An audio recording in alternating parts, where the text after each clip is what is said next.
Good afternoon and welcome to this edition of the Digital Conversations webinar.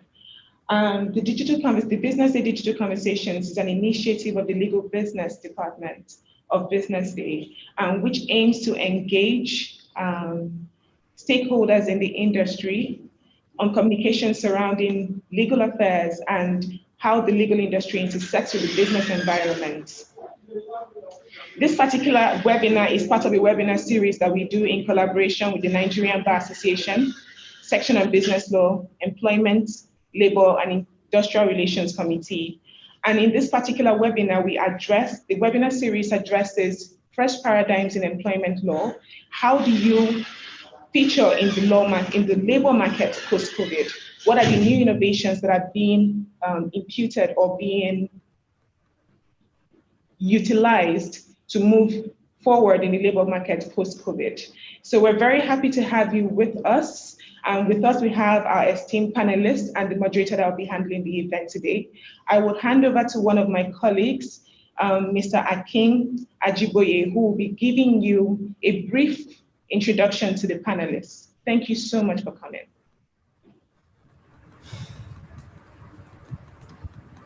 Thank you so much once again. My name is Akin Ajiboye, and I welcome you to the webinar on gig economy in Nigeria, gig economy in the future of work. I'll be looking at the profile of some of our panelists today, and I'll be starting off with Nkiru Olumide Ojo. Nkiru Olumide Ojo holds 2 decades of experience in strategic marketing and corporate communications, and she's an expert reputation and crisis communication manager. She currently works as regional head of marketing and communications at a financial service group in South Africa. And she is also the published author of The Pressure Cooker: Lessons from a Woman at Work, which is a popular book, and you should get the book to read. And we're privileged to have her today on the panel discussing the gig economy, which is the future of work. And we also have with us this afternoon Chisom Obi Okoye. Chisom Obi Okoye is a senior associate in Persons and Grace, a leading law firm in Nigeria. Is presently a member of the Employment, Labor, and Industrial Relations Committee of the Nigeria Bar Association, as well as the Employment and Labor Lawyers Association of Nigeria. He also co-authored the Nigerian chapter of the 10th and 11th edition of the Employment Law Review, published by the Law Business Research Limited in London. In addition, he regularly contributes to Global Edge, an award-winning international employment law resource for legal and HR professionals, published by Sweb Pattenbergs. So we're privileged to have Chisom Obi Okoye with us this afternoon. Moving on, I'll be introducing, reading the profile of Chinelo Chinwe Ekene-Awo.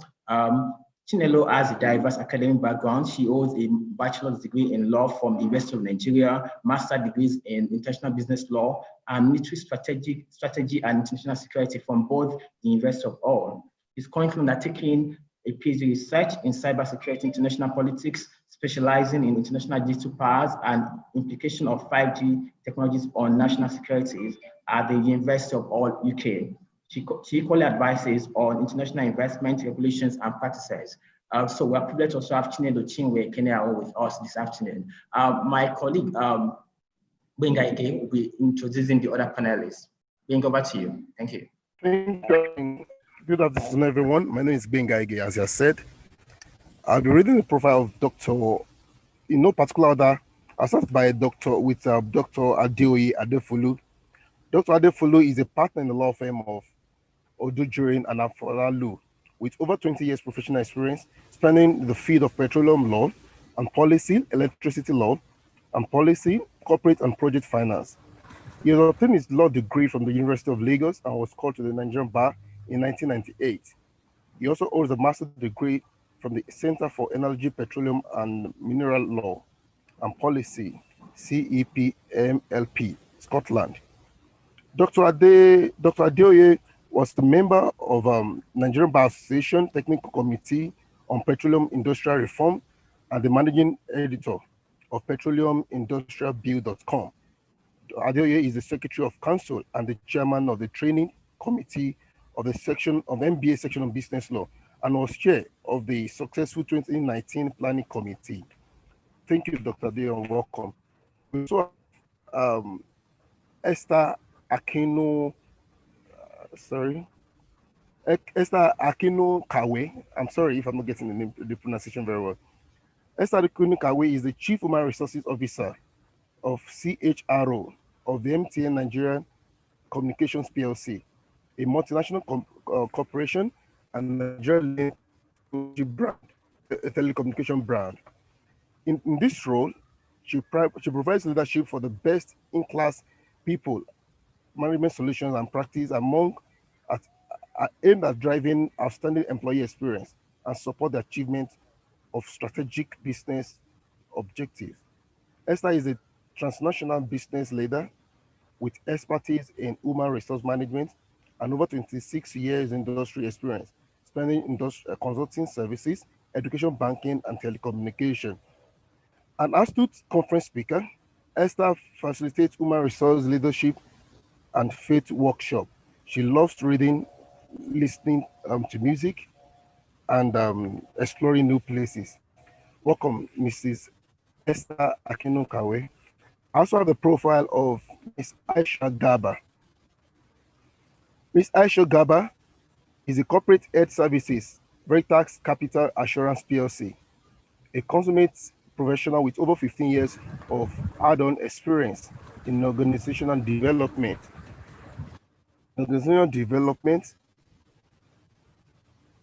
Intervention, system thinking, strategic planning, policy formulation and implementation, human capital management, customer service, and IT. Before taking up responsibilities at the Veritas Capital Assurance, Aisha demonstrated as a sterling leadership attributes as the head corporate services and at TAK Asset Management Limited, head embassies and airlines at UBA, and business development manager at Mainstream Bank Limited, to mention a few.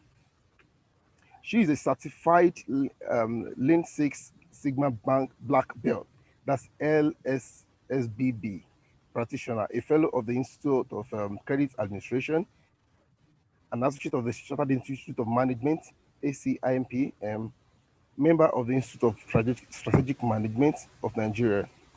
Welcome, Miss Aisha Gaba. I also have a portfolio of,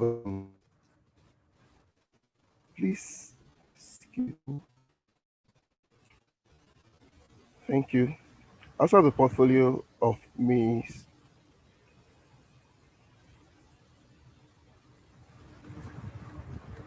Sorry. Bolanle Ibitola. Bolanle Ibitola is currently the Director of Resource at United Capital PLC, with oversight on all human resources and corporate services functions. She has on experience in strategic human resources management, especially in managing C-suite executives.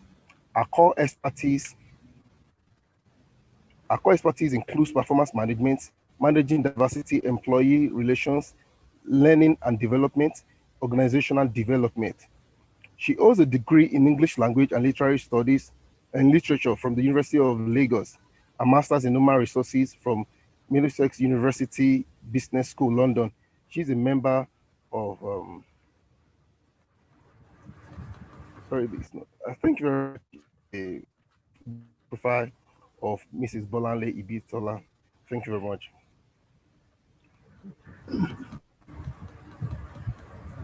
Thank you, Ajiboye and Benga, for helping us go through the profiles. We'll try to edit those profiles, but as you can imagine, these are very eminent panelists. So it was difficult, really. How will I put it now? Summarizing this profile. Well, having done with that, I think we go to the main reason why we're here today. And just to provide a bit of a background, in 2015, at the World Economic Conference, the World Economic Forum said that a confluence of technological, socioeconomic, and demographic factors would displace 5.1 million jobs across 15 major economies by 2020. And when they gave this prognosis, there was no pandemic. So, but if you put that in context with the pandemic, we're looking at about 25 to 30 Sorry million. to interrupt, Mr. Feko. Your mic is a little low. Okay. Could you increase the volume? Yes. So, are you hearing me better now? Is it better now? Yes, it's much better. Thank you. So, by 2020, Forbes in 2018 did a survey, and the outcome was that by 2030, 43% of the workforce will be freelance workers. Now, in a recent paper by the Boston Consulting Group, it was interesting what they came up with. And the whole idea was that comparing work prior to this time and work of the future. And the outcome was that in the previous times, we lived or we worked to live. So you went to work, went through the commute, went through the rat race just to stay alive. But in the future, because of freelance, because of gig work, we would live to work. So you would do the work you want to do, how you want to do it, and you're alive without having to work just to live, but you then live just to work. So it's quite interesting, put it out in context. But again, I was recently reading a book by Richard Susskind, talking about tomorrow's lawyer. And if you think about it, the legal profession happens to be one of the most conservative professions ever. But the main thrust of that book was to say that even in the legal profession, as conservative as it may be, the way work will be done in the future, which is here with us, would drastically change from what we used to know. And so that brings us back to the topic, which is gig economy, the future of work. What really does this mean? And this is a word that's been bandied around. So what really does it mean in practical terms? What does gig economy and future of work entail? And so I would start with Esther. So I would say, Esther, you're highly experienced in the HR space and currently manage the HR function of one of the enablers of gig economy and the future of work. So as a concept, what does gig economy mean? What does gig economy actually mean in practical terms? If you can help us in 5 minutes to drill down this concept so we can have an understanding of what the concept is all about. Okay, thank you very much, Ose. I hope we can all hear me. Loud and clear. Very good. Thanks so much for the introduction. I appreciate you, the Law Crest and Business Day, for the opportunity to participate in this webinar. It's very interesting, the question that you have asked, what practically does this word gig economy mean? And I know that it is fast becoming, a common topic, and there is some information gap. In my view, and also based on some of the books that I have read and experience that I've had over time, the gig economy actually epitomizes a labor market that is characterized by the prevalence of alternative work outside of the traditional corporate world of work. So anything, between employment and unemployment would fall within the gig economy. And in practical terms, it would include consultants, contractual arrangements. And when I say contractual arrangements, I mean someone or even an entity that has been engaged to provide services to another entity as a non-employee. Part-time jobs will fall within this category. Temporary assignments would also fall within this category. Freelancing, and you've used the terminology freelancing, even from the reports that you shared with us, will fall in there.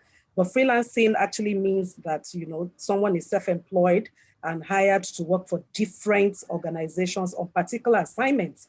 A part of that freelancing will be self-employment, where someone works for themselves, whether as a freelancer or as the owner of a company rather than for an employer. You would also have what is referred to as side gigs, or some people will say side hustle, okay? And the concept of side hustle is that it is work that you perform in addition to your primary job. Some people have single side gigs. Some people pursue multiple side gigs. I'm sure that if we were to take a poll of Nigerian workers across the spectrum of, maybe the corporate and public sector, you would find in all probability that a large proportion of workers have side hustles. Another practical example of the gig economy is on-demand work. And this is where people are engaged for work as and when needed. Examples would be electricians, Uber drivers, bike riders, makeup artists, graphics designer. The aim is really to ensure flexibility. At the end of the day, it is to save on cost as well and have less liability. Of course, all these different forms of gig economy attract varied compensation. Some are paid by the hour, some are paid by the service that they render. Some are even, paid standard monthly compensation for the entire duration of the contract. But you know what? Let's face it, this gig economy is not new. We've always had contractors. We've always had part-time workers, independent consultants. The only difference is that the number is growing in leaps and bounds today, and we didn't have the terminology gig economy back in those days. Something, that is also fueling this change might be the fact that the more high-profile professional roles are moving into the gig economy. Those roles that you would have thought were permanent roles. For instance, it is commonplace now to hire top-notch engineers. My organization does that. Technology specialists, legal advisors, HR specialists, finance experts, and talents in many hard-to-fill roles as contractors, whether on a temporary basis or for project-based independent work that they are doing. In practical terms also, we need to know that this gig economy is disrupting work. It is disrupting work in terms of how we work, and especially the idea of job for life. I mean, there was a time people expected to work for one or two companies until retirement with appropriate benefits, including retirement benefits, but that view has shifted over the years, and more people are entering the world of work no longer expecting job security. So you find a situation where people hop from one job to another job, and in many cases, they are just interested in the autonomy and the flexibility that the work entails, because the concept of security of retirement benefits is fast disappearing. So people then can hold multiple jobs sequentially over the course of their careers. In some instances, people moving 3 to 5 years. In fact, for the millennials, they don't even wait 3 to 5 years. In the first instance, you will find them in the gig economy, but when you do find them in traditional, roles, within 1 or 2 years, they're ready to move to some other jobs within the world of work. And a large proportion of the working population today are in the gig economy. While there is, the tendency for the gig economy to generate higher income in the long run, however, there is also the tendency for them to have lower income over the course of their gig economy careers. And so for the gig economy, identifying how to create income security is very important for them. If I still have some time, I would like to quickly touch on the factors that are fueling or contributing to the rise of the gig economy. And I think the first one is the dwindling availability.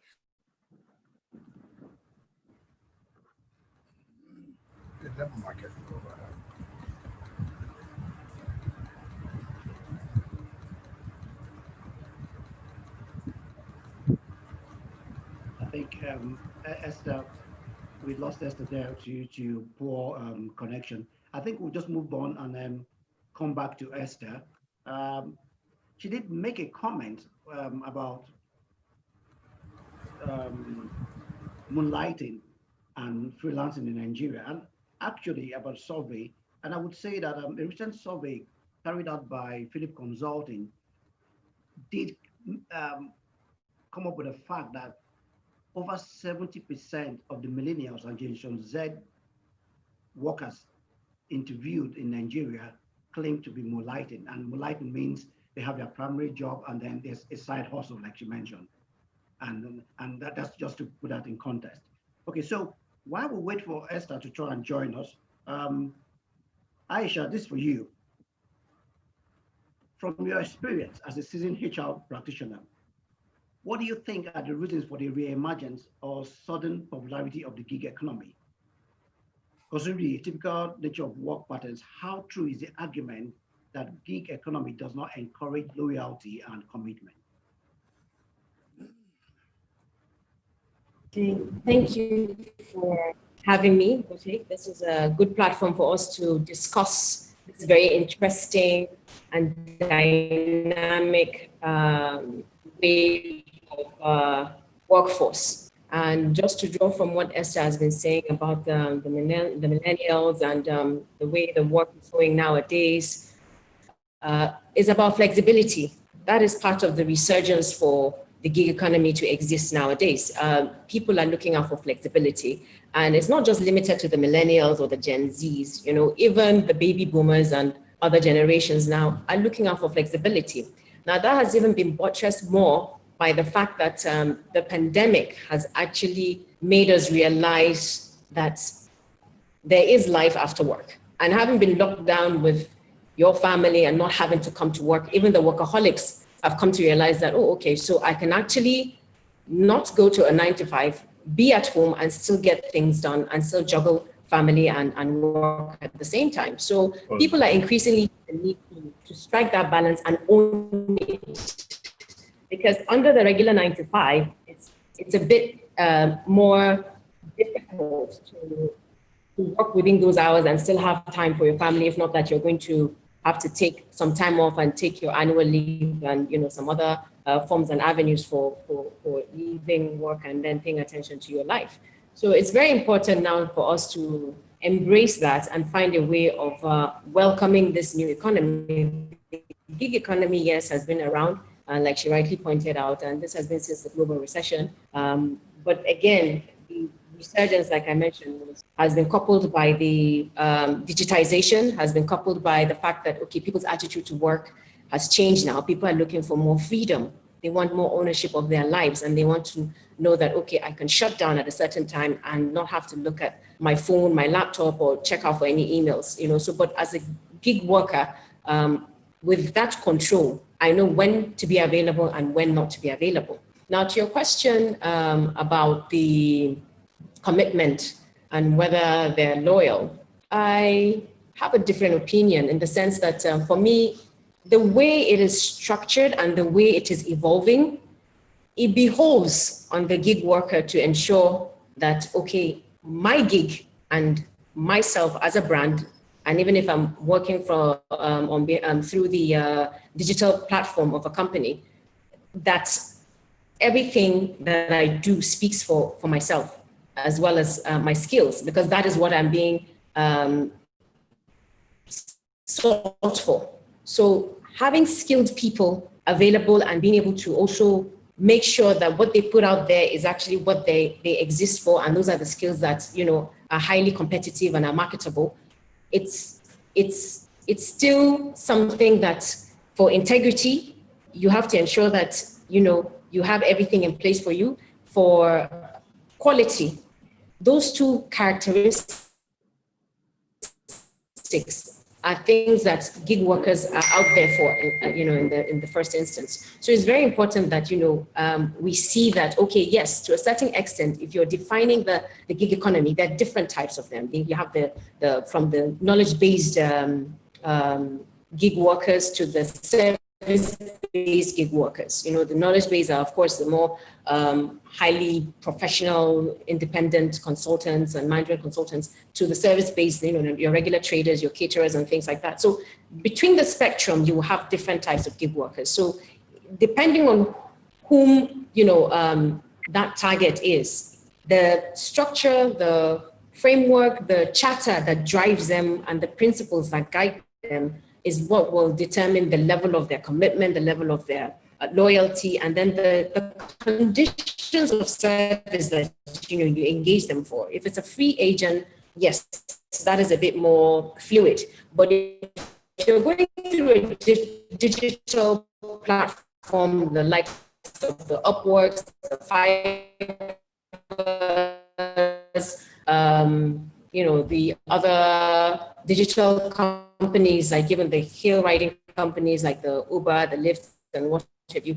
These are digital platform companies that exist as a marketplace to provide such services, a marketplace for exchange of such services and for consumers, be it the corporate consumer or the individual consumer. So in terms of, you know, people being exposed, that's a review of such are also protected on both sides, because it's a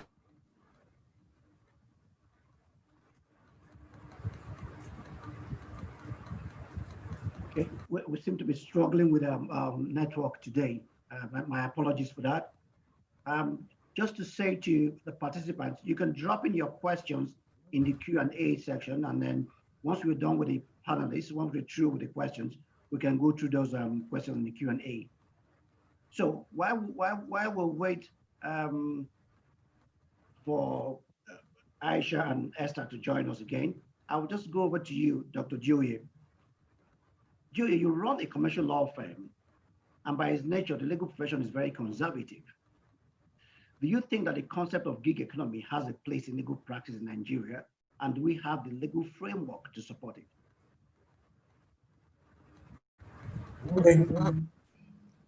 Can you hear me? Yes, I hear you. Thank you so much, Ose, and thank you to Business Day and the ELIRC for inviting me. So it's been very interesting listening to Esther and Aisha talk about what the gig economy is and some of the issues arising. In fact, I've taken some notes that tells me that you know, we will be sort of knowledge-based gig economy workers. And I think that, you know, Aisha talked about the pandemic being something that highlighted the development of the gig economy in Nigeria, and certainly in our profession, that's going to be the case. Kind of like the beginning of this year, we started looking at work from home policy from our law firm, and you know the response from a number of the senior workers was at the time was, look, we can't really have our colleagues or associates working from home. They might not be able to deliver. They might not be as productive as possible. Well, March comes and we're all forced to work from home.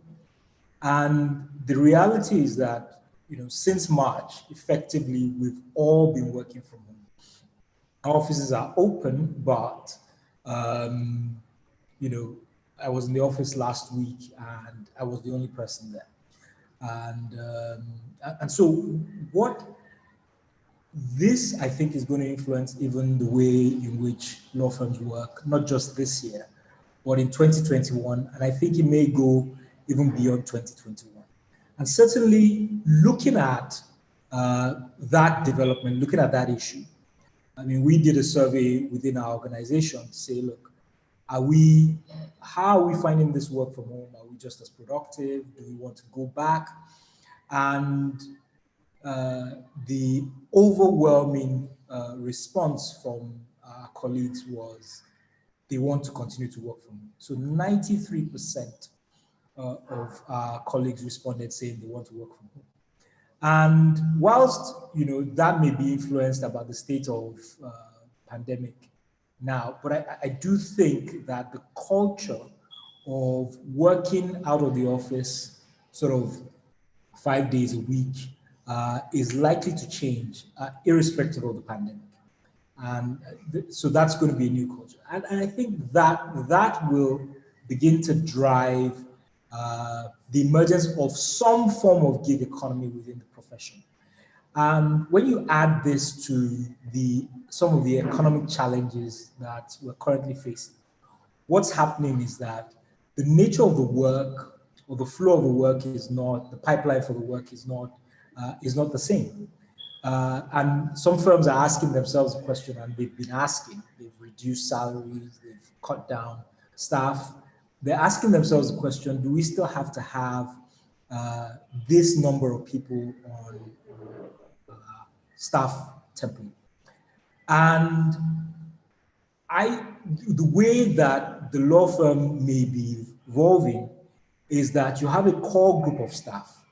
Whilst you have that core group, perhaps at the partner level, some at the senior associate, and a few juniors in certain areas, what will happen, or what may happen, is that you're going to have you're going to be drawing in expertise from a number of people who do not necessarily work within your law firm. And that is some kind of gig economy culture.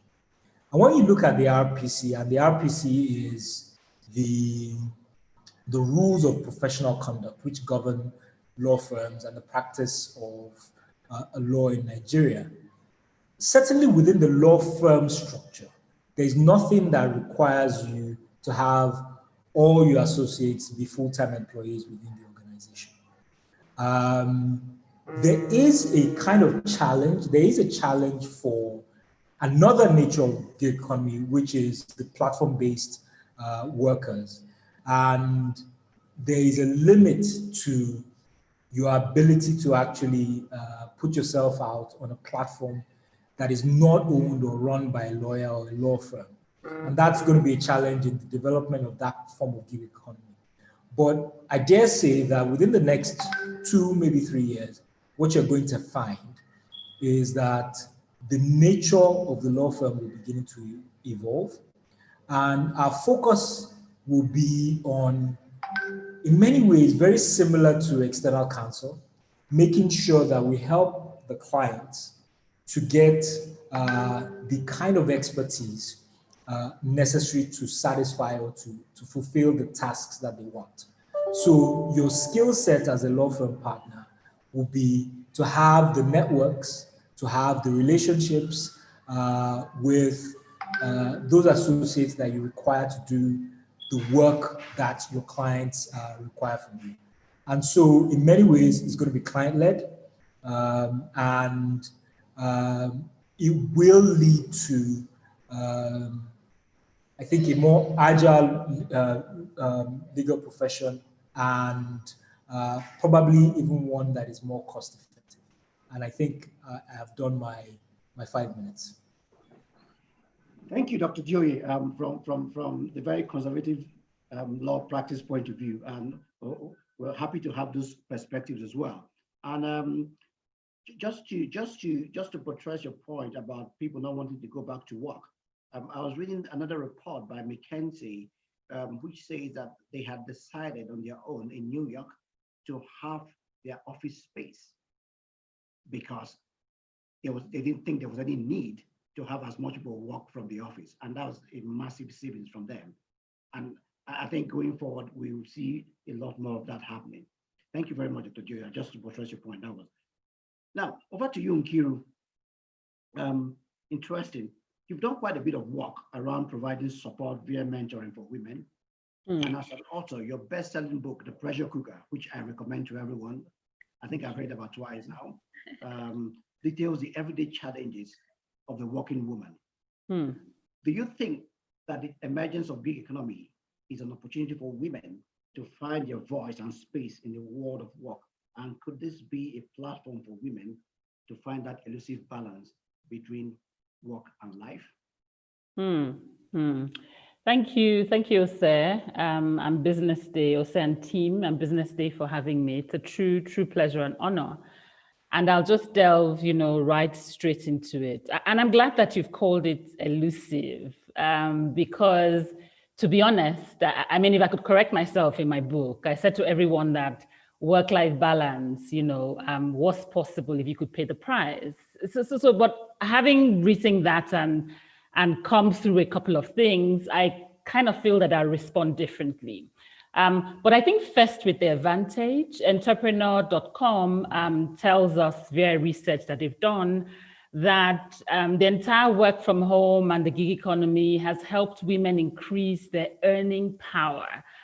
And I feel like that's a positive.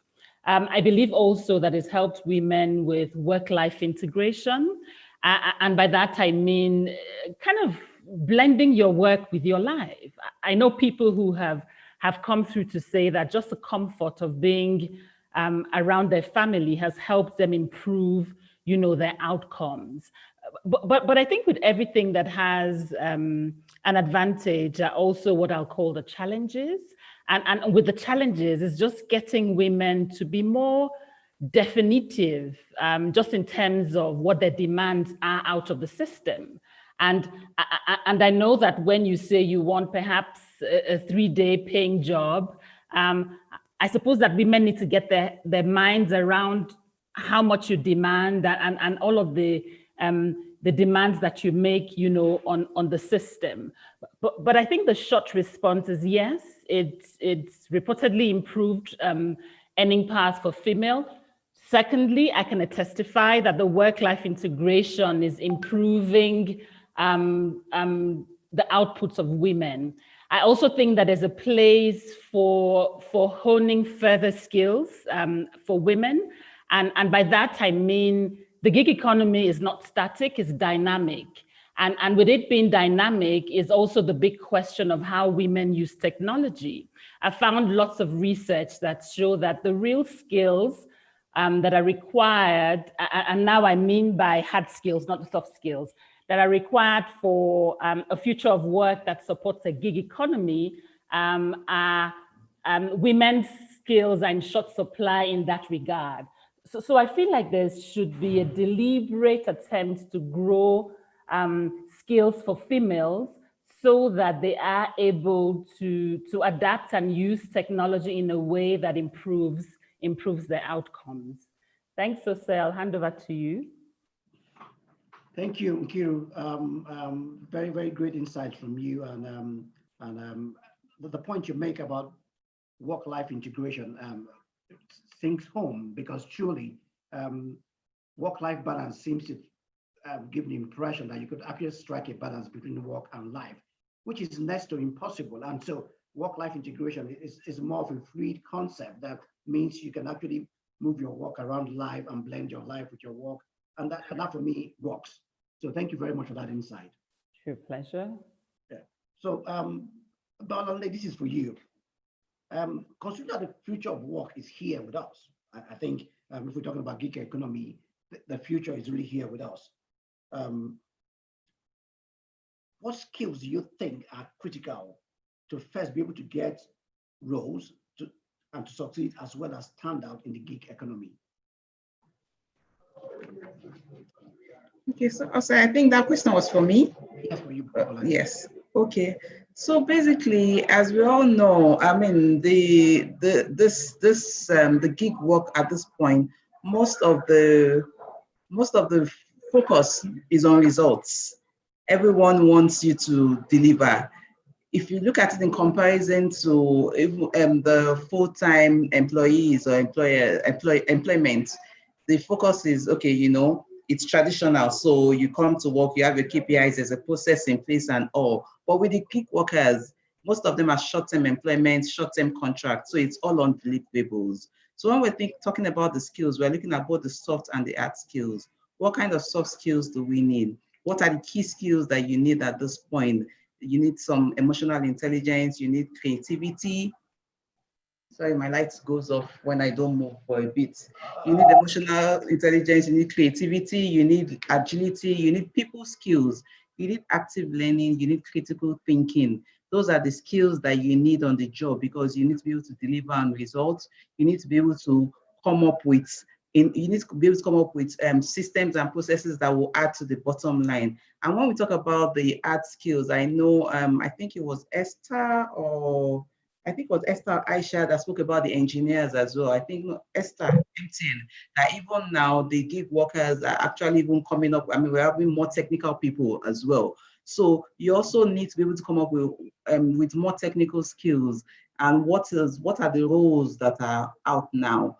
Most of these roles are towards automation, are towards artificial intelligence, are towards robotics. So what are we coming up with? What kind of skills? How are we harnessing those skills? The millennials at this point, no one wants a job for life. Everyone wants something that, oh, I'll do it for a few years and I move on. I don't want a retirement plan. I just want to be able to add value. So what are those skills? So as I said, I've spoken about the critical thinking, the logic, and all, and most importantly as well, how do we now key in into the future, which is automation? What skills do I need? So do I want to go into the softer parts of it? Do I want to go into the technical parts of it? How do I prepare myself for the opportunities as they come into the future? And as a gig worker now, most times we spoke about employee loyalty. Yes, there might not be full loyalty, or you might think there might not be full loyalty, but at this point, it's a two-way thing. Because as a traditional worker, your employer owns your skills, he owns all your resources and everything you come up with. But as a gig worker, it's what are you delivering? You deliver and you move on, you deliver and you move on. Integrity is key. You need to be able to channel those that make them always come back to you if there are other projects or other deliverables as it comes up. So it's very important that as a gig worker, you harness both your hard and your soft skills. You're seen as someone that has integrity and you're able to deliver as at when due. Because now no one is going to follow up with you to say, oh, where is that work that you've done? You're going to be paid for the services you deliver. If you do not deliver those services, you will not be paid. And if you do not get paid, then there's no essence, because you're not getting paid, you're not able to meet your should I say commitments, then everything is lost. So I think it's very critical and important for us to be able to focus on what we're delivering and what competencies that would ensure prepare us for this gig economy. And I'd like to thank the panelists and most importantly this day, and your team also for this opportunity. I mean, I've learned quite a few things, even from listening to Nkiru, Aisha, and every other person that's spoken. Thank you. Thank you very much, Bolani. Very, very grateful for the insight and on the skills. I noticed the distinction between the hard skills and the soft skills, and emotional intelligence, and the technical skills as well. And I think it's very key that this is brought to the fore as well. And just to, the interesting thing that I was just reading up on gig economy a couple of weeks back. Funny enough, even before we thought about this topic. And there was this illustration between a musical gig and work. So as a musician, you have a gig and you're done with it and you're off. And so that was the comparison with having the one-off work and then you're gone. So it's quite interesting how the world of music has now merged with the world of work in coming up with a name for the new reality that we see today. Thank you very much, Bolani, for that. Chisom, you are part of the millennials, and you and other millennials are one of the major drivers of this new norm in terms of gig work and remote working. From a millennial employee point of view, what would you be expecting from your employer in terms of work patterns? And being a lawyer, would such atypical work patterns be something that would make you stay in the job or take a new job? And finally, the other aspect of this will be, do you think that the transition from standard work patterns will have a negative effect on the ILO's decent work agenda? Thank you very much, Jose. Like you rightly said, the millennials are actually forming or shaping the future of work. According to a report by Forbes, I think by 2025, millennials will be accounting for at least more than 50% of the workforce, which means the workforce is most likely going to be the way millennials actually want it to be.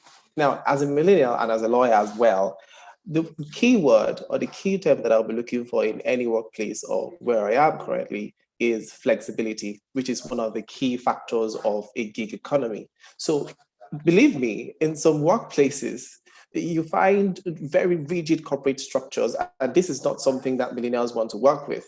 Millennials want a little bit of independence, a little bit of control, a little bit of opportunity to maintain their work-life balance. So as at this time last year, if you had asked many employers if they would let their employees work from home, you would hear a no that is almost close to God forbid.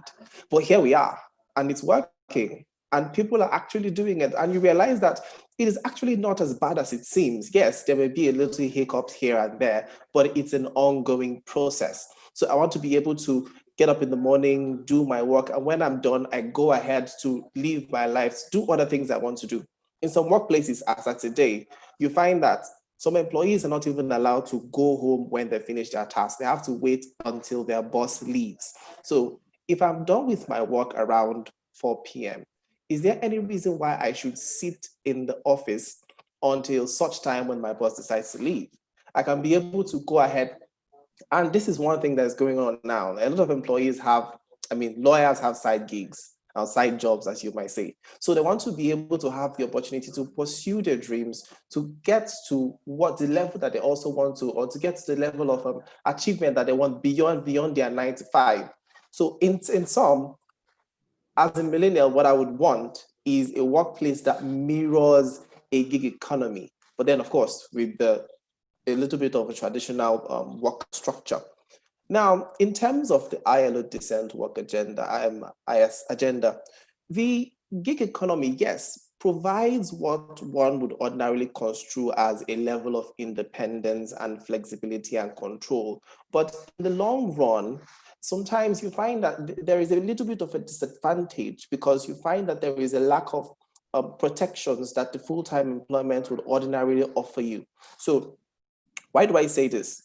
The ILO decent work agenda is built on 4 main pillars, which is employment creation, equal employment opportunity for all, fundamental rights, labor standards, and rights to work, and also social protection and social dialogue, which also promotes constructive discussions between workers and their employers. Particularly with regards to this social protection, it is not something that you find. In fact, from a report that I read, Uber drivers, for them to be able to even make the minimum wage, have to put in more hours than what you would ordinarily obtain in a traditional work environment. So you find that in some gig economy arrangements, that the workers are actually in some form of employment relationship disguised as an independent contractor or freelance relationship that, however, provides the employer or the person who is engaging them with an opportunity not to provide the usual social protection that you will find, or which was the dream of the ILO decent work agenda, which has now brought us to the stage where we are now, where you find some freelancers and independent contractors going back to the courts to now try to enforce what is ordinarily obtainable from employment relationships. So you find that what people are really looking out for at the end of the day is an employment or a working relationship that mirrors a gig economy and a traditional workforce that also is in line with the ILO decent work agenda, especially in terms of rights to work, rights at work, and social protections, amongst others. So at the end of the day, you even find that at national industrial courts, it looks at some of the work structures that is in place today and have been disguised as freelance relationship or independent contracting relationship. And what the court now does is that when it looks at this relationship and it does not actually appear to be what it seems, the court can actually recharacterize these relationships as employment relationships. Thank you very much. Thank you, Chisom. Thank you for raising that point. And just to further push the topic to the fore, according to ILO, the rise of the gig economy poses risk to societies at large. When, for example, it becomes the only economy replacing groups of employees with full-time jobs with workers who are not protected by labor laws or eligible for benefits and social security. And again, the point you make about National Industrial Code, yes, National Industrial Code has always had a view based on the principle of primacy of fact. Absolutely. If what it is in practice is not really what it is on paper, they look at substance and not form, and then could actually say this is really not a freelance but an employment relationship. And so we all have to be careful in the implementation of some of these gig economic work patterns, because if the idea is to actually not create an employment relationship, the way it's implemented could actually lead the court to actually then state that this is really an employer and employee relationship. Thank you very much, Chisom. Quite thank you. Input. So we've talked quite a bit about gig work, and one of the biggest enablers of the gig economy is ICT. And this is where you come in. What are the potential risks as can be expected, being that a whole lot of the gig economy will be based on ICT, artificial intelligence, right, robotics, and all that? What are the potential risks for organizations? How can they manage this risk? And from a security point of view, please, we would like to hear from you. Thank you, Jose, and thank you to the team for inviting me. We all agree that the future of work is changing, and the most important thing for everyone is that there's access to information from the people that you're working for or working with. So assuming you're even moonlighting, or you're in gig economy, or you're in traditional office work, you have access to information. And this information is usually the very vital asset of any economy or any organization or any individual. Now, this exposure to information has its own challenges. Because it's enabled by the internet, it's exposed to a lot of threats and vulnerabilities. And these threats are out of the control of the people who have custody of this information. So assuming you've got information, where you have access to information of a company that you're working for, or like the MTN organization that takes on engineers and all of those things, all of those people, they've got access to such information which ordinarily they wouldn't have access to. So you're exposed to vital information, which is the asset of a company and asset of work. Now, there are challenges because of these exposures. You've got internet threats, phishing. You sometimes you have, even from the banking aspect for individuals, you've got people who get emails asking you to click on this, to do this and do this, and once you do that, your personal information is taken, and it could be used by anybody. This could be your bank details, it could be your personal identification information and all of that. Sometimes also you have infrastructural problems, like you can't be on the internet and the infrastructure fails you and it goes off, and there's a hacker around who is privy to your platform. That also could expose these assets that you have as information. And then sometimes there are malwares. Of course, there are bad people. You could have organizations purchase softwares that are not really very good for them. So once they use those things, you're exposed to unauthorized access to your information and all of that.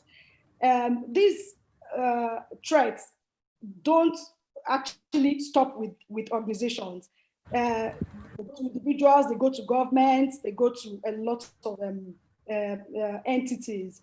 So, and sometimes you having access to one information exposes you to another information and exposes you to, so you have a web of information in your custody, which once there are vulnerabilities to one or threats to one of them, he exposes the other ones. So it's like a web. You need to also be able to reinforce this, and to do this, for this kind of new economy, this gig economy, it may be difficult for individuals who are freelancing to be able to take steps to reinforce this risk. Most of the times, it is these organizations who have custody of this information who would have to take steps to be able to say, we don't want this threat, or to reduce the threats. You may not really eliminate the threats. So most organizations are advised to have like an information security team with defined roles and responsibilities so that when there are issues, you have reporting lines, you have people who are responsible for doing what, and you have people who you can consult if there are threats and all of that. Then you also have to have some policies. There are sometimes that you have to have issue-specific policies for your office to say that if you're using your own device, assuming your office allows you to bring in your own device, which you take on information from the office and it exposes those information, you need to take such steps to be able to use those devices. Like it has to be such devices that are within a certain age so that you can update as and when due. Then you also have to have, sometimes you also have specific policies as per what kind of information you're exposed to. So most people are exposed to information on a need to know basis. So if you don't have any business with particular information, it is the duty of the information security team to make sure that such information don't get to the hands of the people who don't need to know about them. In doing that, you limit your vulnerabilities so that threats cannot get to certain information. And then sometimes you also have to have trainings for organizations. So you set up trainings. Most of the times you need to, because technology is a bit off for some people, you need to have some kind of user-friendly trainings to make people interested in the trainings. You know, you have to have posters explaining things that you need to do. For example, turn off your system when you're doing this. When you see an email, please don't click on it. If it is not a work email while you're in the office, don't use the office systems to go on social media like Facebook and all of that, because you expose yourself to a lot of things. Then you also have policies in the office which says every 3 months you have to change the work password for each of the employees. Even if the person is a freelancer and has access, you need to change the person's password after every 3 months, after every 2 months, depending on the frequency that suits you. Then sometimes you have to know that your password has to have certain characteristics. You can say 2 letters, capital letter, a symbol, and all of those things. So by the time you combine all those things, once there's any kind of intrusion, it blocks it, because this is not what we need to know. Then offices also have to have, because sometimes these challenges are not really threats from outside. They can be from the inside as well. And like we all had COVID, you need to have such policies that can give you cover, assuming there are situations where you cannot come to the office to work. So or there's a disaster. So you have like a plan to recover whatever systems you need to be able to serve your clients, or be them as an engineering firm or law firm or whatever firm it is. So what it means is that as you set up your office and set up this work on the internet, set up your internet working space, you need to be able to say, what if a situation happens, fire outbreak or something? How do we access our information not to be able to disrupt work totally? So all these controls have to be in place. If not, you find a situation where some people are thrown off balance, because there's a fire outbreak or something, and they can't retrieve any document. And sometimes you have lawsuits following, you have money missing, and all of those things. So all these things are the things that you have to really work towards and galvanize to be able to work in the future. And even if you have to employ freelancers or have moonlighters work for you, you also need to protect your asset, because any organization that loses its main asset, which is information, normally would go under. Thank you very much, Chinelo, for that. And I think it's clear and present danger that information is key, and that we must try whatever we can to protect the information, because our work is basically information, especially for us who are lawyers. What we work with is information, and we have people's very confidential information, from wills to conveyancing documents and transaction documents. It's very key that we have a very strong internet protection system. And so we have a couple of questions. So I will now allow Fulabi to take on the questions in the Q&A, and then get last words from the panelists, please. Fulabi, over to you. All right, thank you very much, Enose. Again, a very good afternoon, everyone. It's been quite an engaging one session. A lot of rich, penetrating insights into what I'll probably say is the buzzword, the gig economy. All right, very quickly, before I get into the questions drop, maybe I should start with one or two that I think came off in a number of things that have been said today. Now, the gig economy has actually been rightly described as some phenomenon that's not evolved. It's happened as a revolution. You had industrial age, and then manufacturing happened, which was in response to the prevailing economic circumstances, human workforce, and then the gig economy or the information age has now come into play. Now, one thing that's characterized that, and which we cannot deny, is the age of the robot, is the age of the machine enabling work, howbeit through minimal human efforts.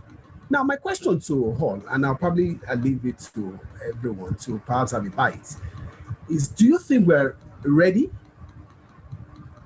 And close to that is that, do you think the human workforce is endangered?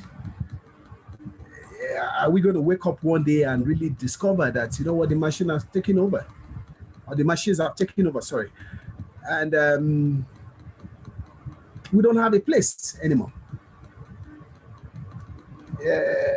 Nkiru and Bolali, I don't know, what's your take? For me, I actually even think that the advent of the machines and automations will create more job opportunities than before, because we will now have to, it's talking about reskilling and retooling for the future. So the jobs that we have now, some of them will no longer be in existence in the next 10 years. There was a World Economic Forum survey, I think sometime in 2018 or 2019, that came up with that the jobs, some of the jobs we have now will no longer be in existence in the next 5 to 10 years. And that was in 2019, before COVID. So now look at what COVID has done now. So I'm sure by the time there's another survey at the end of this year, or maybe early next year, the dynamics would have changed totally. So we'll now have newer jobs, newer roles, obviously with automation. So yes, the jobs will change. So everybody has to be ready and willing to reskill, to retool, and to improve on their skills, most importantly. So yes, things will change, but it will not be that people will lose their jobs. But if you are not willing and you're not flexible, then you'll be out of work. That's one. Then on the other hand, you had asked the first question was something about the gig economy, that is it here to stay? Well, maybe it's the nomenclature that is here to stay. Everybody has had a side also. Even as a child, I knew my mother used to do something by the side. Our parents used to do things by the side. Even when I was in university, I did things by the side. So it's just now that we've put a name to it, which is gig or also or whatever it is. So yes, maybe in the formal structure, now employers might be willing to accommodate it, because for them also it will save costs in the long run. So there's a whole lot of dynamics that we have to think about, that we have to factor in, but definitely I think it's here to stay. Thank you for that. Sorry, any other contribution? Yes, I mean, I was wondering, okay. Esther, do you want to go? You can, actually. No, go ahead. I'll come after you. Go ahead. I mean, I think just listening to the question made me remember, and I work in financial services, when the automated teller machines were coming, and there was a lot of fright, and it was the same conversation we were having then. And there were conversations such as, The call center will be wiped out, there will be no jobs, life would be tough. And I believe that an average ATM needs at the minimum 2 to 3 people, to manage it, from the asset custodians to the technical guys. So I kind of agree with Bolanle that the truth is, realistically, there are gonna be job losses. We saw the reality of the robots that were supporting with dispensing medication and the robots that were supporting with serving food to the patients who were in isolation. So I think it's important for us not to kid ourselves. There will be job losses, but there are also opportunities, and the opportunities for those who are ready. I remember chatting to someone in data science, and he was saying to me, I'm an inventive data scientist. And I thought we were data scientists. When did we arrive at the prefix, supporting inventive data scientists? And what he was saying to me simply was, I'm not the data scientist who data comes to for me to solve a problem. I'm the one who decides the type of data that I need, to either design a solution or solve a problem. So I think the most important thing for us is to be flexible, adaptable, and take a long-term view in terms of the skills that we develop, so that when this happens, as the ATMs that we now think are normal happen, we're ready to adapt. So I think that would be my view for Labi, and I know Esther was itching to say something. Okay, all right, let me. Yes, thank you, Nkiru and Bolanle. You have said exactly what I was intending to say. The only other bit I'd like to add is that when you asked Folabi whether this gig economy is here to stay, I shared with you the example of my organization. We already have, as one of our staffing arrangements, the gig economy, all the different types of, categories of people that I mentioned, whether, at the lower levels or even at the more senior levels, had to fill positions, talents that are difficult to find, internally, maybe because they are not yet at the readiness level. So the gig economy is the future of work. It is the work of today. It is the work of the future. Then when you say, robotics and so on and so forth, I think it's been overhyped. Certainly, as my co-panelists have mentioned, there will be some job losses, but there are now new jobs that are being created that require human skills that robots do not possess. Empathy, compassion, engagement, ability to show care. Even when you try to infuse those into the robots, there is a limit to how far they can go before the wires start pulling out. So yes, indeed. Well, if I may probably just slightly disagree with you there. I mean, two things. The new robots being developed, empathy is one of those things that they've now focused on. And you might probably just want to do probably look those things up. Yeah, I know that for Labi, that was the reason I said, that's the reason I said, yes, you can build that into the robots, but at some point, the wires will pull off. Absolutely. And when I mention whether we're endangered or not, I mean, it's absolutely right that the human element would always still be there to put in a lot of those things. But I think gradually, even the robots, they are beginning to cross the line and getting to do everything without human assist. The UK Economist reported, was it 2 days ago, the whole editorial was written without human assist by robots. The editorial was written without human assist by a robot. So they're actually gradually coming to that phase. And I think with time, it would basically get to, our own work as well.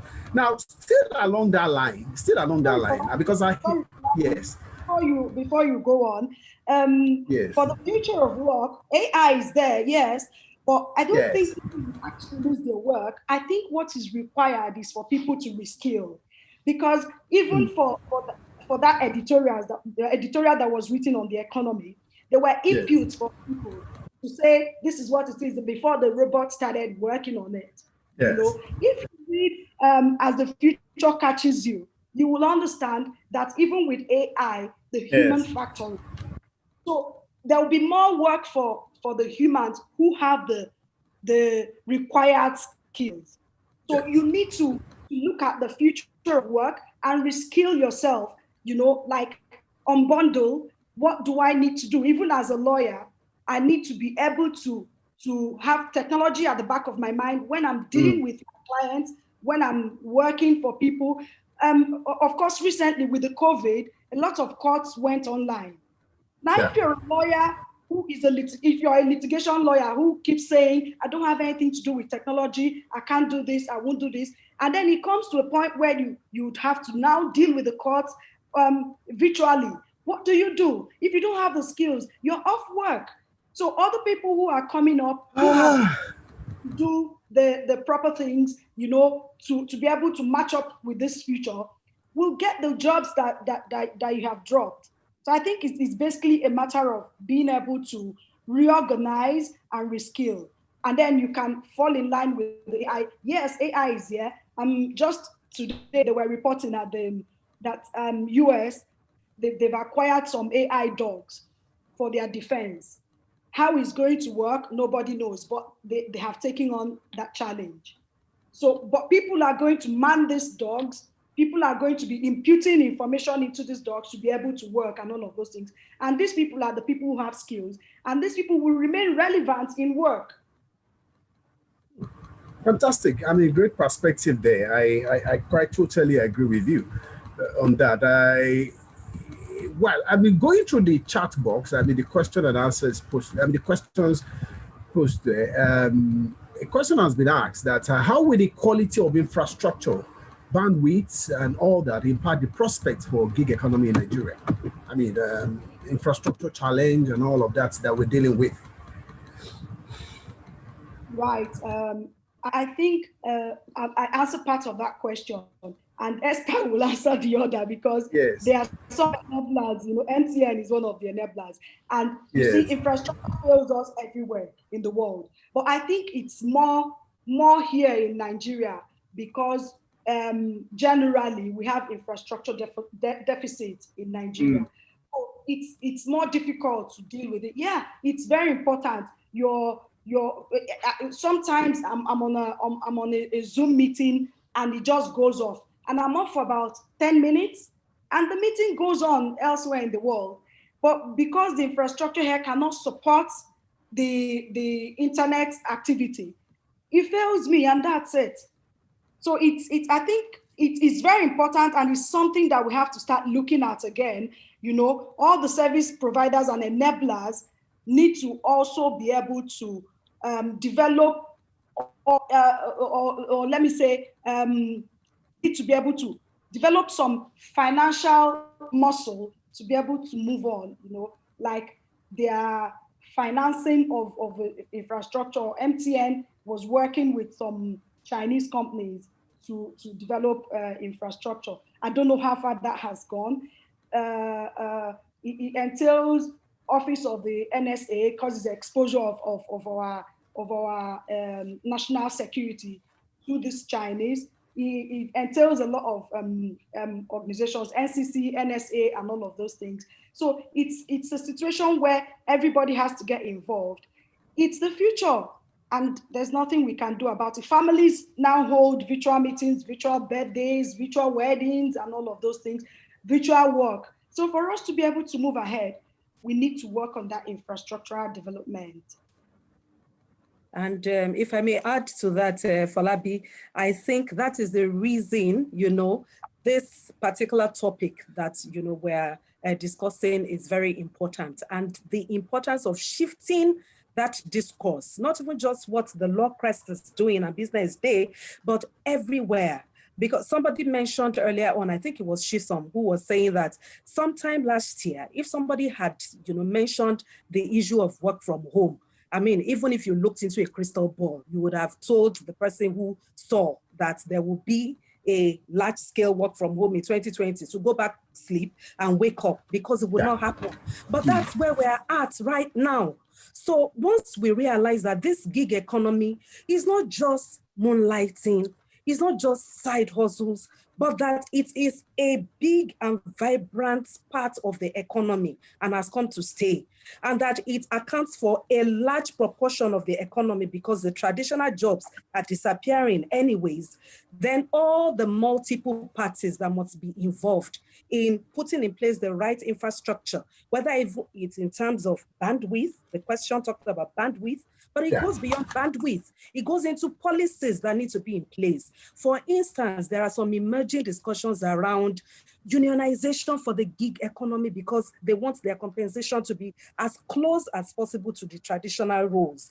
They are talking about good jobs versus bad jobs, a gig economy jobs, good job, bad jobs. Are they eliminating good jobs? All those kinds of discussions have to come to the fore so that whether the private sector, the public sector, the not-for-profit sector, all the different parties need to, realize and recognize the infrastructure and the enablers for this gig economy and start putting the right investments in place. So just to quickly piggyback on what Esther had said, there was a recent survey in America that looked at the gig economy and found out that about 36% of the US workforce are freelancers, and which is about 57.3 million people. And they've actually contributed roughly about 1.4 trillion to the economy on an annual basis. And this was pre-COVID. And they furthermore went on to say that 63% of those people actually chose to be freelancers or gig workers. So it wasn't out of necessity and all that, it was a matter of personal choice. So in the coming years or coming months, we'll find out that more people will enter into this data, into these statistics. That's it. Fantastic. Gig economy, as we will probably all agree, connotes quite a number of things. And it's equally very important to quickly look at maybe some of the buzzwords that have happened today. We've had moonlighting, and we've had situations where the outsourced staff, those who work on the digital platforms and just provide services without being necessarily primarily engaged by whoever they're providing it to. And they readily come in and fit in very well into the gig economy. So the question now, Dr. Dufulo and Chisholm, let's look at the legal perspective now. What do you think, or how do you see the law courts, the labor courts, classifying those individuals, those you call moonlighters, the freelancers? How do you see the courts as between independent contractors or employees or whoever it is they're providing services for? And because it's also very important to know, so that, for example, we may perhaps begin to look at things of job security and a bit of workers' benefits and protection that they should be, or they ordinarily would be entitled to if they were to be classified as one. So, let's look at the legal perspective. What do you think? How do you ordinarily classify these individuals? Do you think we would even have any problem with classification? Dr. Chisholm, take this. Chisholm, okay, all right. Okay. Chisholm? Okay, thank you very much. I think I would start by saying that the determination of an employment relationship is ordinarily guided by the fact of what was actually agreed between the parties and what was agreed and performed between the parties, and not just what they put into writing. So like you said, if the court looks at, so what the court does is that it relies on what is known as a primacy of facts.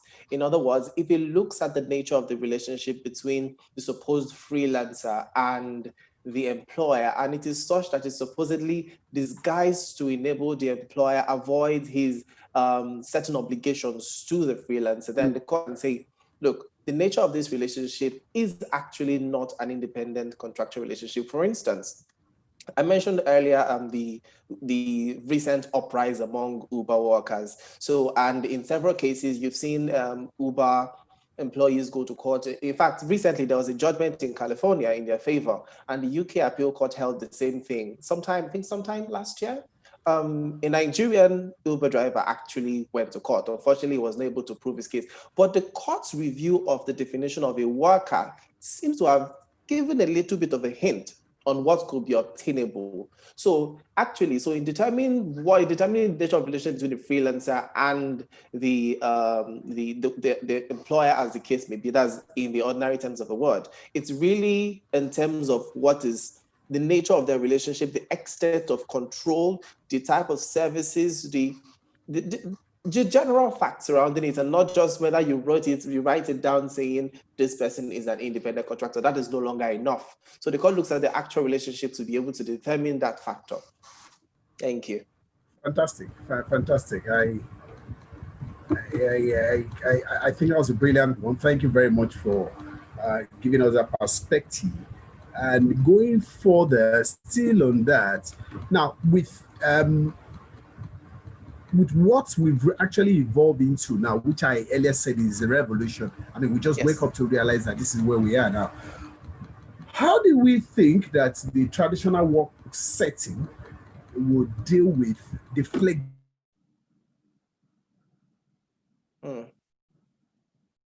Around with the traditional model of 9 to 5, even before the new normal, or let's leave out the new normal. Also, perhaps look into the hours, and I mean that's across board.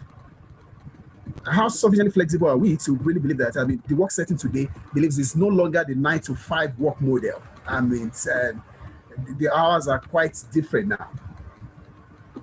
Well, if we are being honest, in many workplaces, at least in my experience as a lawyer, there is no such thing as a 9 to 5. So, but what I'm allowed to do between my supposed 9 to 5 is what the gig economy is all about, really. So if you say 9 to 5, so in the early days, what you have is a workplace that puts a lot of emphasis on the physical presence of the employee, being present in the workplace. Even if you're not doing anything, you just need to sit on your desk and the employer wants to see you. But the gig economy and the flexibility that you're looking at today gives the employee the opportunity, even from home on wherever they are, to deliver on what they want to do and then go ahead to do other things. And then, but then this requires a little bit of trust, which I think at this point is still lacking amongst employers and employees. So I think it's a gradual process, and we are getting there because COVID-19 has pushed us into that situation where employers are forced to now rely on that trust. So now that we are here, I realize I am quite effective from home. And for someone like me that lives in Lagos, I look at my commute time, the hours I spend in traffic and all that. I could use it to do things that are more valuable. So if I'm delivering value to my employer, is there any reason why I need to be physically or need to go through that hurdle of being physically present in the office where I am giving you what you want? And I also have the opportunity to maintain my work-life balance and also, my sanity. Thank you. Fantastic. Thank you very much. I'd like to speak to that as well. Okay, please. I think so excellent points by Chisom. And what I should say is that there is an evolution of, or there has to be an evolution of your expectations from your employees going forward. And so instead of just focusing on when the employee comes to the office and when they leave the office, the focus has to move to what is the output that they are delivering. And so it places a responsibility on the employer to know what exactly you want, how you want it, when you want it, in a realistic way. And so there will be, speaking as a partner in a law firm, there will be an evolution of the systems that we use to evaluate.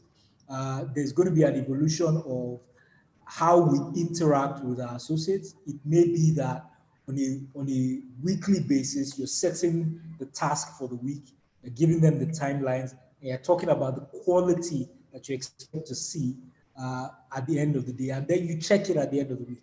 It might be things like that will begin to happen.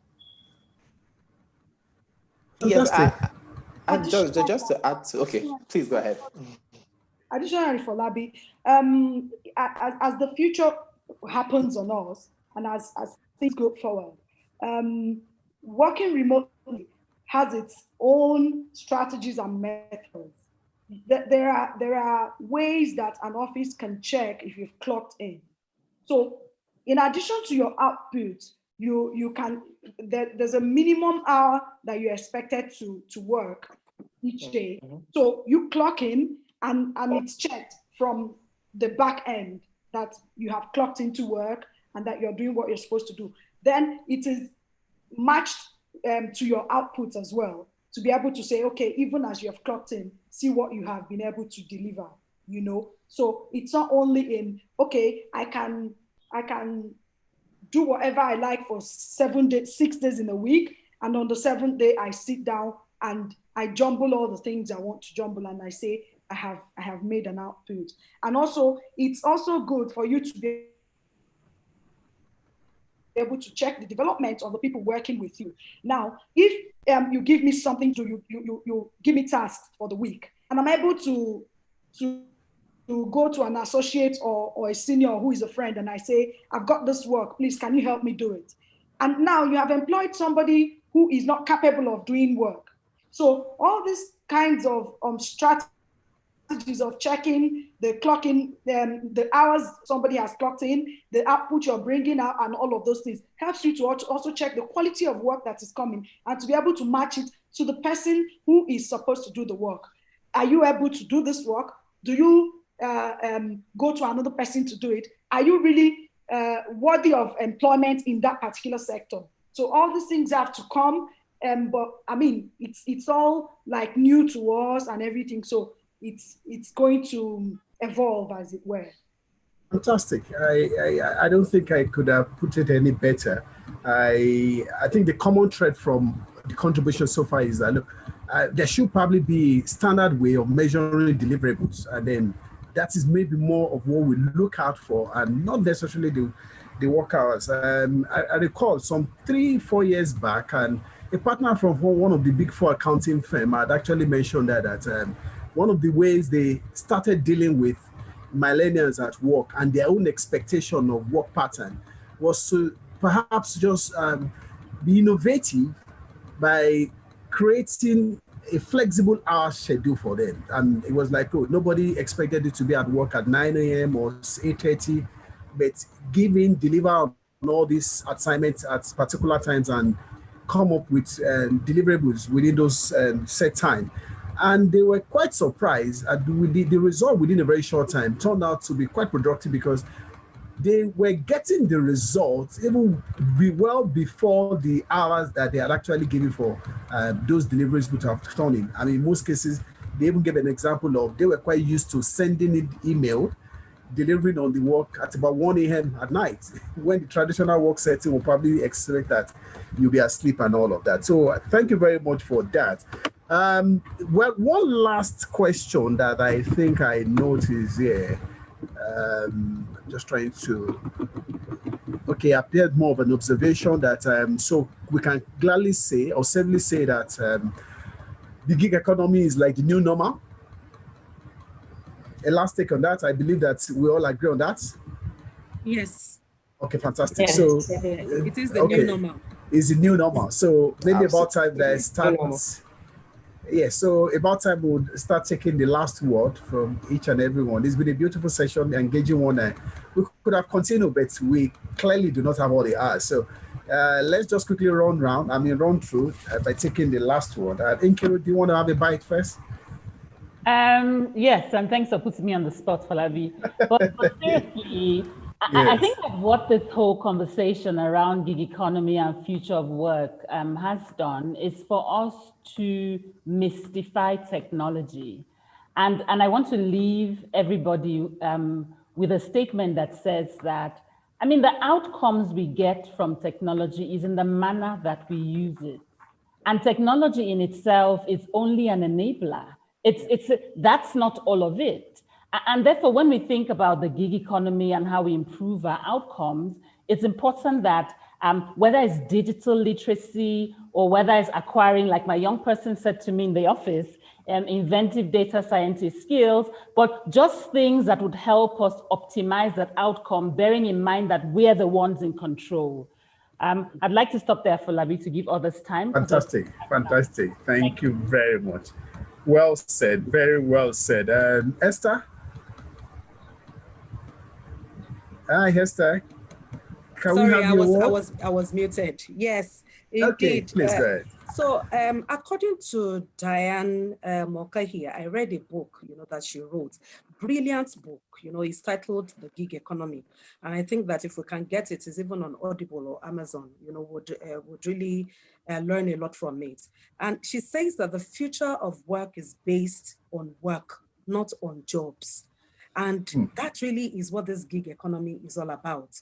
It is about work that is, interesting, that has meaning, that, meets the preferences of people, for autonomy, for empowerment, for, flexibility.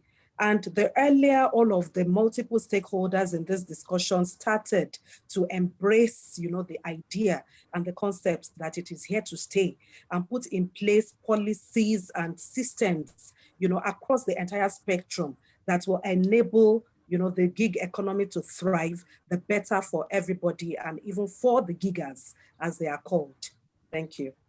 Fantastic. Gigas, as they are called. And thank you so much, Esther, for that. And talking about putting all that structure in place to enable that, and I would imagine that Chinelo will probably want to assure us that cybersecurity is one of those. Please, your last word on this. Chinelo, please. Yes, please. I'm actually interested in cybersecurity policies in Nigeria, cybersecurity framework and policies. As it stands now, we really don't have a good framework that can carry the future of work. And then aside from cybersecurity, you also need to understand that to enable this gig economy to actually work well, we need to change the framework of the labor law. So it's in the interest of everyone, cybersecurity people, lawyers, technology, everybody, to be able to come together, see what can be done to review the legal framework for labor law.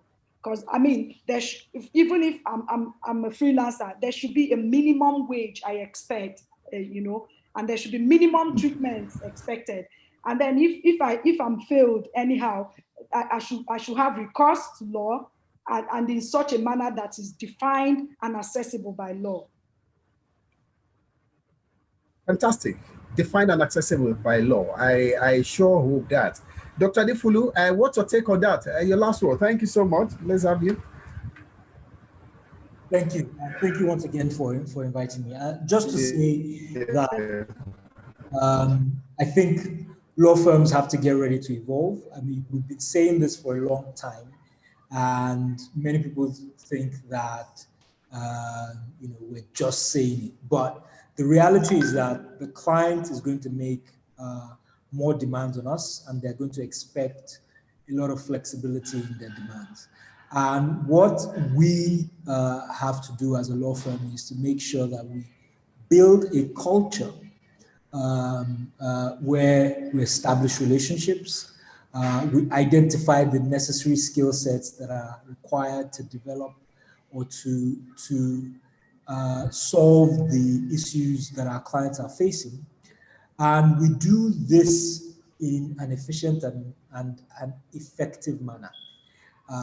Safe, efficient, and effective manner, meaning ensuring that the kind of data protection, the kind of information security and cybersecurity issues that Chinelo has been talking about are addressed, and ensuring that the employees or the contractors or the gig workers, etc., are in a position to be able to deliver that service to the client, meaning that they are comfortable, that they have the right tools, and that they're working in a great environment. So internet, the kind of computer they're using, etc. And we've got to be thinking about this a lot more. Thank you.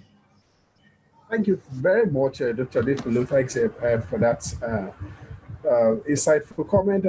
We now quickly ask Aisha, please, what's the last word on this? Hello, Aisha. Thank you, I'm here. My last word. Organizations need to review existing roles, and they need to be able to review them in a way that they can unbundle them, unpack them, and find out which parts of the process or the role can be gigified. In doing that too, that is to say, okay, that perhaps can actually be what a gig worker could do, and certain aspects that certainly it's a full-time employee that needs to do. Now, in doing that, another thing to push for is also the work from home policy. So organizations need to also look at that, policy or framework around it to push more for that. So that it's not just being said, but there are policies that guide and encourage flexibility in the workplace. So yes, some organizations are already doing it, but you don't want to be caught up where it's a case of, oh, your BCP. I mean, if not for COVID-19, quite enough, some organizations were not quite prepared. So it's here to stay, and we really need to look into that before, we have gig workers taking over. But at least for the time that we have our talented people, we need to recognize them and provide that framework that will accommodate them and make them feel valued, so that we also push them and encourage them and provide the opportunity for them to upskill, reskill, and be prepared for that change, so that we may not even need some roles to be filled by gig workers. We have identified the talents that we can reskill, upskill, and have some agreements. And that's where, of course, our legal practitioners come in and can advise even further on, okay, how we can adopt or reclassify them in a certain way. So these discussions should please go on. What I also pointed out is that certainly as we welcome these discussions, a framework should follow. We should have more discussions around this. I look forward to seeing that, an institute, where such discussions will definitely set up the structure for future work. And this is something, again, in Nigeria, we could establish so that, the proliferation of this gig economy, the way the advancement of technology is sweeping us up our feet, we have to have something like that in place, so that it drives that is transformative, is progressive in doing the research to identify where can we, hone in, develop, and be prepared, so that we're not really, like I said, swept away from our feet completely, but we are prepared. So we should look towards in that direction. Those are my last comments. Fantastic. Thank you. Thank you. Great insights there.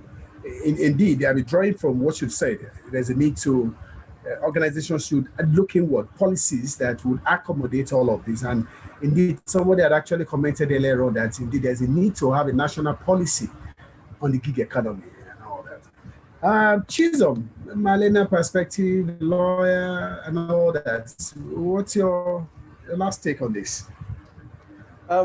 Okay, I think my final word on this, a lot has already been said, but what I would say is that at this point, everybody needs to evolve.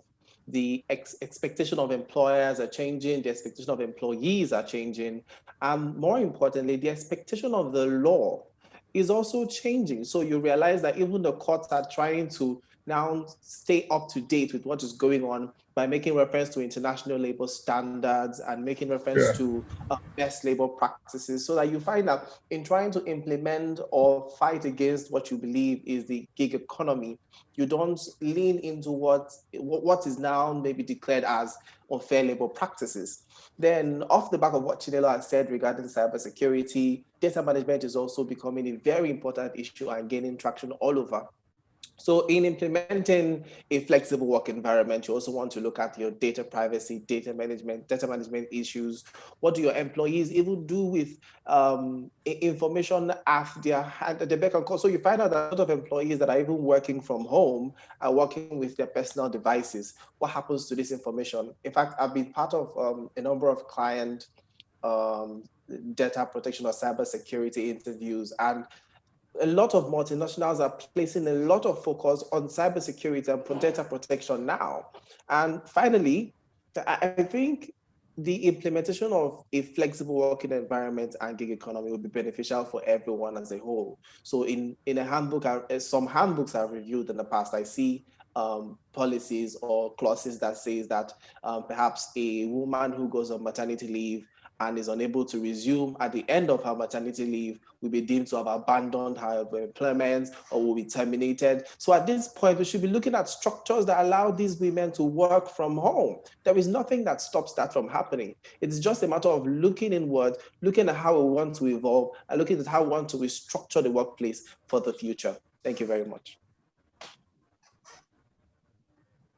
Thank you very much, Isab. I think you touch on some quite interesting areas, quite another issue to review and look into at another time. Thank you very much for that. Last but certainly not the least, Bolale, it's a pleasure to have you. Please, I have your last take on this. Okay, so for me, what I've just realized is the gig economy can be a world of opportunity or a world of potential hardship, depending on how or what skills you're bringing to the table. So everyone that wants to partake in this, they need to be sure that they're ready and they have the skills that you need or that's required to thrive. Because what we need to thrive now is everyone or every employer is looking for someone that's bringing something to the table, that's bringing something different apart from what other people can offer. Thank you. Wow. Thank you very much, everyone. It's been a great and engaging session today. At this point, I would like to perhaps hand over back to Ose to give us the closing thoughts and all. Thank you very much. Ose, please. All right, thank you, Folabi. I think it will be a Hello, disservice. Ose. Yeah, Folabi, can you hear me? Hello? Yes, please go ahead. Yes. Right, great. I think at this point, it will yes, be I can hear you. Please go ahead. Yes, that's fine. I think at this point, it would be a disservice for me to say some final words because I think they've covered the field, and anything I will be saying will be will be just for the fun of saying. Okay. I don't like to talk for the fun of talking. So yes. I think I'll just say thank you to everyone for a fantastic time. Yeah. I think the point has been made is that this has to be an ongoing conversation. Absolutely. It cannot be a one-off. We have to continue having this conversation, and we're thankful to Business Day for providing this platform. And then we would continue having these conversations. And like the word, what we use is a digital conversation, and it will continue.